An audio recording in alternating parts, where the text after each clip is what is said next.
प्रश्न खड़ा होता है कि ईसाई समुदाय में मांस खाने की रीति कहां से पड़ी। तो चलिए इस रहस्य को जानते हैं कि आखिर ये मांस खाने की रीति कैसे प्रारंभ हुई। श्री ऋषभ देव जी की जीवात्मा ही बाबा आदम हुई, जिन्हें इस्लाम धर्म, ईसाई धर्म और यहूदी धर्म के व्यक्ति अपना पहला पुरुष मानते हैं।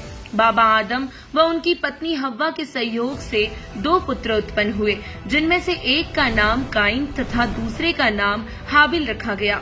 काइन खेती करता था और हाबिल भेड़ बकरियां चराया करता था। काइन कुछ धूर्त था, परंतु हाबिल ईश्वर पर विश्वास करने वाला था। काइन ने अपनी फसल का कुछ अंश प्रभु को भेंट किया, प्रभु ने अस्वीकार कर दिया।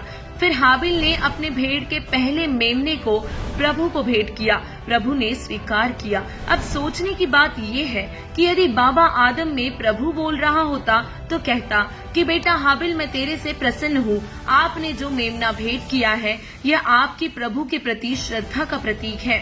यह आप ही ले जाइए और इसे बेचकर धर्म भंडारा कीजिए और अपनी भेड़ों की ऊन उतार कर रोजी रोटी चलाइए तथा प्रभु में विश्वास रखिए। यहाँ बाबा आदम के शरीर में प्रेतवश प्रवेश करके पवित्र बाइबल में मांस खाने का प्रावधान पितरों ने बोलकर करवाया है। इससे काइन को द्वेष हुआ तथा उसने अपने छोटे भाई को मार दिया और उस समय से लोग प्रभु का नाम लेने लगे।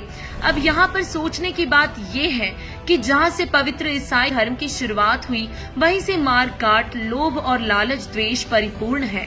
पवित्र बाइबल में है कि पितृ दूसरों के शरीर में प्रवेश करके बोल रहे हैं।